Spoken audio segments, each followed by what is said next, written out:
basically planning on like launching every new product on Kickstarter? Is that kind of what you'd recommend? I mean, I'd like to, but it's not necessary. The first edition eventually totally sold out. We're kind of at like a crossroads, like, well, if I was going to reprint it and do it again, I'd kind of want to tweak and update some stuff. Then I met Hassan and we started working together, and we decided, well, let's relaunch it. You know, talking to Hassan, he was kind of like, Kickstarter's a pain. It's a lot of work. It's all this. We already know people want this. Right. Why don't we just do a pre-order? You know? And so we Yeah. just literally put up a Shopify store for pre-order, knowing that it was going to, you know, we were already manufacturing and getting ready to go.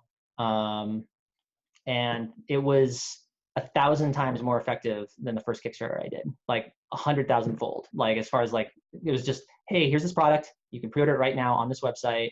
And we just ran ads on Facebook. Oh, really? So there's another logic that says, why even do a Kickstarter? Why give them 5%? And the back end of Kickstarter is a real pain.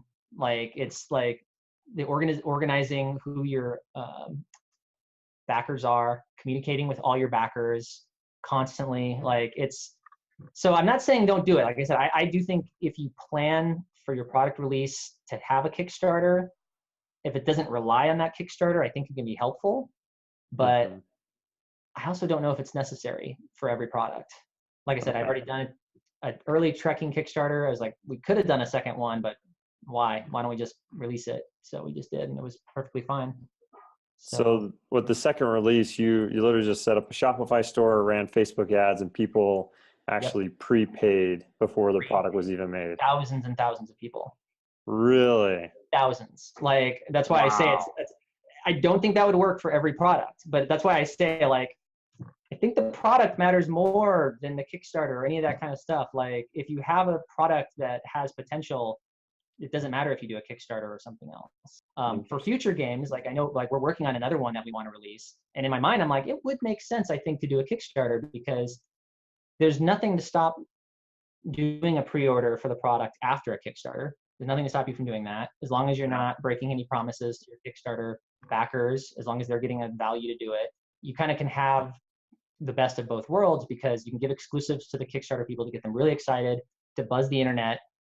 And in a sense, a Kickstarter is one of the best ways to generate an email list, like, because your customers that are really passionate and would buy it anyways.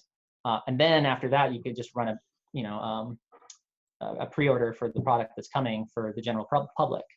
So that's kind of how I would think I would do it in the future. Okay. How long did you run your pre-order on the second trekking game? It was about a month and a half, I think. It was like at the end of August. Maybe it was like it was like the middle of August. And then, we started fulfilling them right around the end of September. So we'd already placed the order. We already knew. We started to see, wow, this is, the response is really good. So it even gave us enough time just based on that pre-order to know, wow, if the response is this good, that means we should probably order more for the fourth quarter. It was good that we did. I guess a pre-order and a Kickstarter are both good for that, to kind of gauge. Maybe a Kickstarter is better for that, because you don't have to promise it. And I think with a pre-order, you kind of owe them a shorter window. Right. Or a Kickstarter, it's common to say this in a year, you know? Yeah, so. That's true.